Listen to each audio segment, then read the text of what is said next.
after you play a full working week of an MMO, it gets good. I promise. You have to believe me. It's only a full 40 hours of drudgery followed by another few hundred hours of the same shit, but slightly enhanced by the sunk cost fallacy.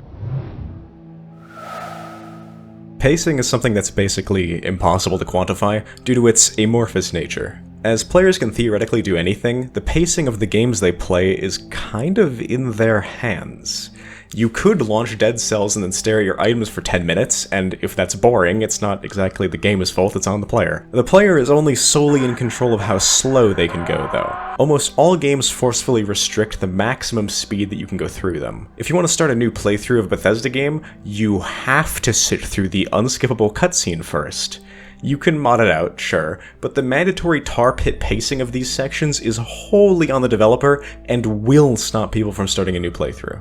If you or a friend of yours has some hours on RimWorld or Project Zomboid or Minecraft, they can tell you all about how many times they've restarted. It is exceptionally common, especially in Sandbox games, to be caught in a cycle of perpetually restarting and playing the early sections of games repeatedly. These games have early game pacing that is so good, it makes it obvious how dramatically the pacing can slow later on. This isn't an issue every player is going to experience. I can say from my personal experience that I much more enjoy the later sections of games like XCOM, but the amount of people who find themselves constantly restarting is so large that it definitely exists as a documented problem. Lots of games change as you play them. Through the introduction of new mechanics, some get harder, other easier, and a handful even genre jump completely. Total War starts as a rather morose and calm experience when you have only a handful of settlements when you begin, but after hours and hours of campaigning, you'll find yourself with an entire empire to manage that you carved. This can be incredibly taxing for some people, and those who don't enjoy that part of the game might find themselves dropping out, or restarting once again to replay the parts that they know they'll enjoy. Pacing is not only relevant for a game's beginning, it is something that has to be considered throughout an entire game's runtime. It is an exceptionally difficult balance to get right because you have to simultaneously design things for the dumbest idiot and the smartest speedrunner. Some may be so enthralled by set pieces that they miss important dialogue, others may be so bored with them that they can't wait for them to be over, and others still might be upset that they don't go on long enough. The possibilities for this balance to go awry are so omnipresent constantly that game design is just a fresh form of hell. My favorite Total War, Rome, is specifically an excellent example of pacing done right on a much larger scale than just the game's first hour. Each Roman family starts with 2 cities, all brothers in arms against the rest of the world. After years of campaigning, however, each stretch into their own third of the world and begin to wonder if they'd be better rulers of the other halves. You're meant to gradually grow this resentment which mirrors Rome's many inner squabbles during its millennia-long existence through gameplay. The other Roman families might take settlements that you want, the Senate might keep harassing you to do dumb shit, and eventually, with the support of the plebs, you will break them. You also get something great to bookend the campaign on, your faction leader coming to blows with fellow Romans. This gives you a taste of what all of your enemies have been facing so far as you finally storm the titular city of Rome. Other Total War games have really struggled to come up with a half-decent campaign ender. Usually it's just the kind of anticlimactic conquer 50 settlements and then you win? Congratulations? But sieging Rome feels like what your entire campaign had been building up to. Many hours ago, when you began, you started not but miles away with the eternal city of Rome sitting there tantalizingly the entire time. I did actually have an ex-Total War dev reach out to me recently, and they mentioned that, according to their perspective, it seemed like a significant amount of the dev team were big fans of the older systems in Rome and Medieval 2, but their voices were overshadowed by the people in charge, which really is a shame. It's quite disappointing to realize that the best 3D Total War game was the first one that they ever made 2 decades ago, by leaps and bounds. As with many games, there are plenty of mods for Rome. Much like plenty of other Total Wars, the most common addition is a larger map, and I have to wonder if any of the mod developers that decide this is an improvement have ever actually tried to finish a campaign. Adding an order of magnitude more settlements doesn't make the game better, it does the opposite. Instead of getting to experience Italy's greenery and meadows, Greece's mountains, Anatolia's arid steppe, and Egypt's desert in a reasonable time frame, you instead sit fighting around Italy. And only Italy. The time it takes to just get out of the Aegean Sea is comparable to the time needed to have finished an entire vanilla campaign. That is not an improvement. The pacing of your campaign has been ground to a halt while simultaneously obliterating the variety that you get to actually experience. Also that you can say that you wasted your time. Some entire genres are more prone to good or bad pacing just as a result of what they are. Roguelikes tend to be pretty good at keeping you engaged due to the disposable nature of runs, but some, like, especially Gungeon, are still a bit too slow and dull for me. Something like Nuclear Throne, on the other hand, where you're making constant decisions with immediate consequences and death is only ever a breath away, is significantly more enjoyable for me, though I could see it getting taxing for others. Where Gungeon is worse in this respect is with time to kill and movement speed. Enemies are a bit too spongy, you go a little too slow, and the same is true for projectiles. I feel like I'm losing to spacing out rather than a lack of skill. If all damage and movement speed was upped by like 1.7 times, it'd be significantly more enjoyable, at least for me. Project Zomboid is another game where death is mainly caused by the game being so dull as to lure into a false sense of security. It is not a very difficult game, but you will eventually get overconfident and then walk into the zombie closet while half paying attention. This could be argued to not be a fault, as it does fit the tone, but zombies are meant to bang on doors when they're next to them. That makes this an inconsistent behavior which I don't like. Dying instantly with no counterplay is not the problem here. It's the danger being inconsistently telegraphed, which is the issue. Because all of these zombies were apparently just silently hugging this door and didn't properly render when I walked in, this death felt a whole lot more like bullshit wasting my time rather than an earned death. On the other end of the pacing spectrum are RPGs. They typically have so many mechanics that it's hard to properly explain them, on top of character creation tending to be more akin to filing out taxes than making interesting choices. When I select my character's background in something like Cyberpunk, I'm thinking, man, I hope this comes up. Whereas in the original Deus Ex, when Paul asks you literally 7 seconds into the game if you want a missile launcher, a sniper rifle, or a useless tranq crossbow, I am very acutely aware of the differences that my choice is going to make. It feels to me like a lot of RPGs have just realized this pacing issue and have decided to simply not bother. You either get through the slog, or you don't. It gets better 10 hours in is not something that should ever be said, but it is extremely unforgivably common with RPGs. Then there are the titles which kind of cheat, and the modern Call of Duty games are the perfect example.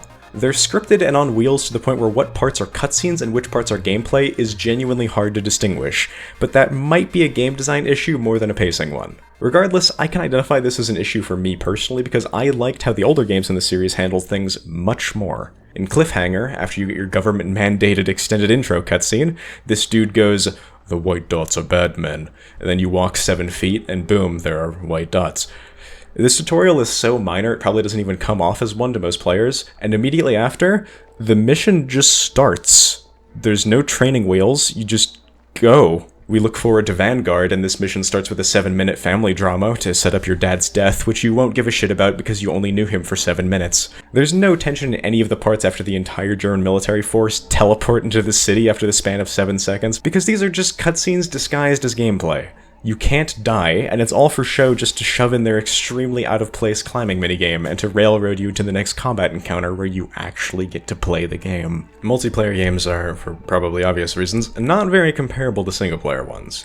Increasing the player count from anywhere from 2 to 300 times is inevitably going to shake up the experience pretty significantly, and this makes pacing even more of a nightmare. Once again, I don't really think these games are directly comparable. I would not go as far to legitimately compare League's matchmaking to Hitman's, but I can say with confidence that I don't tend to play lots of multiplayer games anymore due to atrocious pacing issues. Apex Legends might as well be renamed Main Menu Simulator because a full third of every session is spent staring at things which aren't the game, like matchmaking, character selection, and loading. This is kind of a problem with BR as a genre, but there are steps that can be taken to minimize the annoyance which just aren't in Apex. Fortnite has a Q again button at the end of every match, and why that's not standard?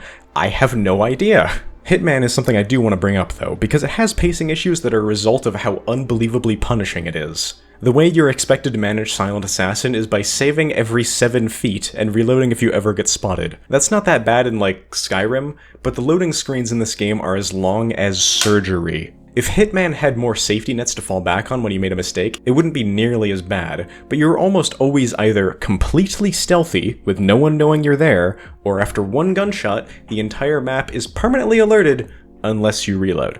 If you don't do this, you will be punished by receiving no stars and Diana sounding like she just witnessed 77 not returning his shopping cart. That might sound like nothing, but all of this game's upgrades and progression are locked behind playing it properly, which means playing it like a save scum addict. Sure, you can play the game like you have Iron Man on, but doing so literally just punishes you by locking you out of progression. Freelancer mode doesn't give you saves, and it makes it insanely obvious how incredibly perfectly the game expects you to play.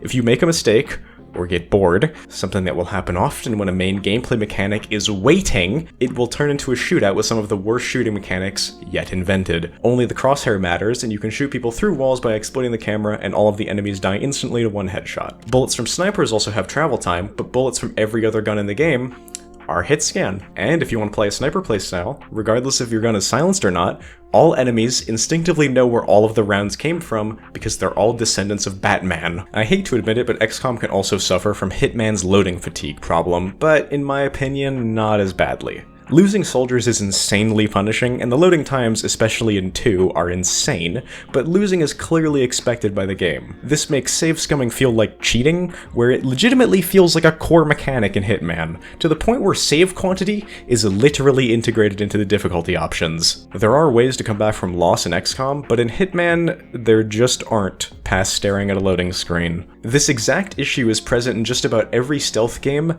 ever made.